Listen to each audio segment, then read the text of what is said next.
voltamos. Gente, conservar alimentos de forma correta é um modo de reduzir o desperdício.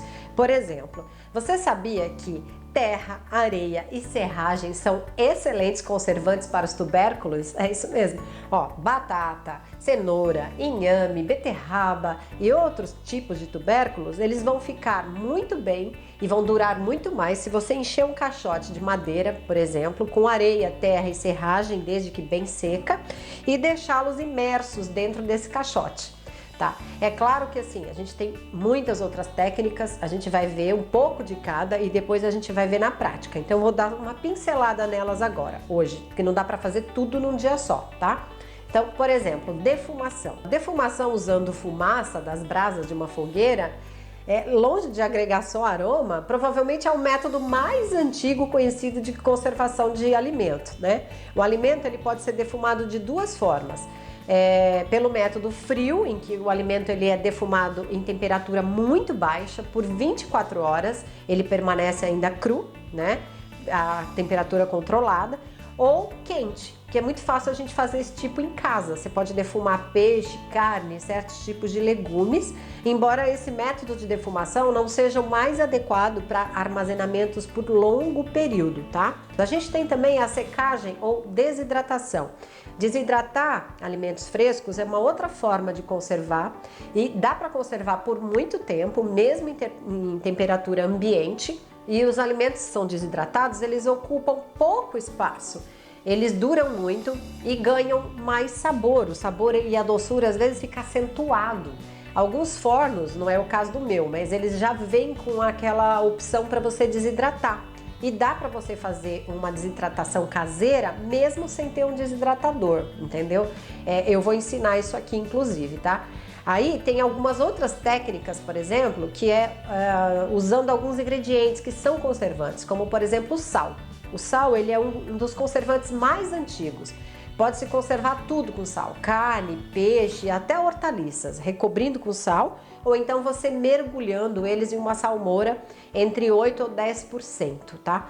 O cloreto de sódio, né, que é o sal, ele desidrata as células e impede o desenvolvimento de micro-organismos, já que eles precisam de água para poder crescer. Tá? O mel e o açúcar também são conservantes na proporção adequada. O açúcar ele impede a fermentação e você pode, por exemplo, cristalizar frutas ou mesmo as frutas em calda, que a gente também vai fazer aqui hoje. Costuma ser uma proporção de 10 a 20% de açúcar. Óleo, vinagre e álcool também pode conservar alimentos por longos períodos. O óleo, assim como todas as gorduras, ele isola o alimento de contato com o oxigênio, impedindo a oxigenação e criando uma proteção ao desenvolvimento de micro-organismos. O álcool é um conservante. Em alta concentração superior a 60%, ele conserva, junto com açúcar, diversos tipos de fruta, como por exemplo a cereja ao licor, né, que a gente conhece. Então, assim, tem outras formas de aumentar a vida dos produtos, por exemplo, embalando os produtos a vácuo. Já tem seladora a vácuo caseira. E, gente, os benefícios são muitos, assim. Quando você embala a vácuo, você além de prolongar a vida de alimentos secos, como por exemplo farinha, cereal, legumes, frutas secas, frutas frescas, né? Se elas estiverem devidamente embaladas no vácuo, além de você ocupar menos espaço, fica mais fácil organizar, né, a sua despensa, elas vão preservar, vão manter as características delas de aroma, de cor, de sabor. Existem alguns saquinhos próprios para você embalar a vácuo e depois cozinhar. Nós vamos ver no decorrer do programa que tem outras técnicas como fermentação, aquecimento, que vai ajudar você a evitar o desperdício. Mas hoje a gente precisa escolher uma. Eu escolhi duas, na verdade, tá? Eu tinha aqui em casa algumas goiabas, elas já estavam bem maduras, e algumas maçãs que já estavam na geladeira há um tempão. E eu falei, bom, preciso fazer algo para conservá-las, senão vou acabar perdendo. As maçãs, elas são ideais para secar o forno, tá? Mas esse procedimento que eu vou ensinar, você pode fazer qualquer fruta fresca do mesmo jeito, tá certo? Então anota aí. Nós vamos precisar de 500 gramas de maçãs maduras, uma colher de sopa de suco de limão e 1 litro de água. Então, o que eu fiz? Eu primeiro fatiei Fatiei na mão, você pode usar mandolina se quiser, ou você pode também usar um processador e fatiar. Você pode pegar, por exemplo, um aro, como eu peguei esse de coração, bem fininho, bem pequenininho, e tirar o miolinho. Aí você vai até ter uma maçãzinha bem bonitinha, assim, com o coraçãozinho no meio, tá?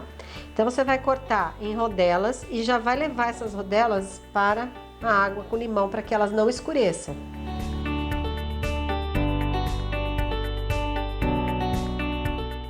E aí você vai colocar as maçãs para que elas sequem. Você não vai levar a maçã no forno molhada. E depois nós vamos levar ao forno. Para levar ao forno pode ser de duas maneiras. Uma, como eu fiz aqui, que eu coloquei direto na grelha, certo?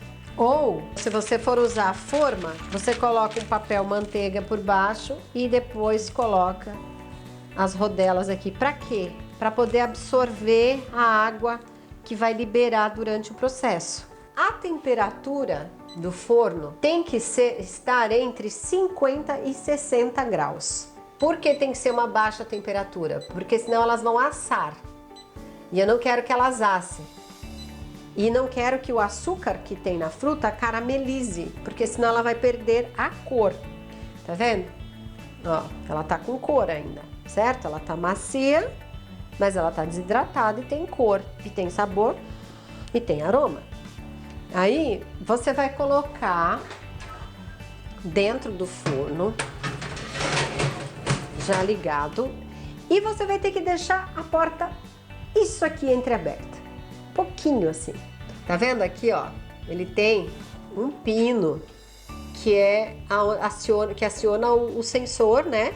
Para ligar e desligar o forno. Então ele sabe que isso aqui tá sem pressão, aqui ele tá aberto. Então ele não vai funcionar. O que que eu faço? Eu coloco isso aqui, ó, uma colher de pau aqui, um calço pequenininho aqui, ó, e ele vai introduzir esse pino para dentro, deixando uma frestinha aberta do forno. E aí eu vou conseguir fazer a minha secagem. Isso aqui a minha ficou aqui por 5 horas, tá? A 60 graus e desidratou tudo.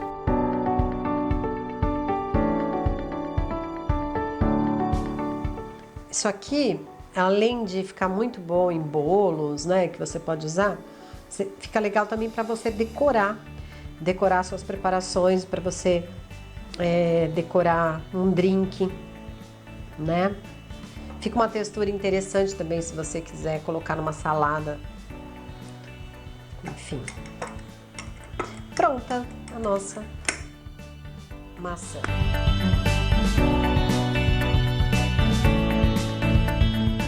Viu como é fácil?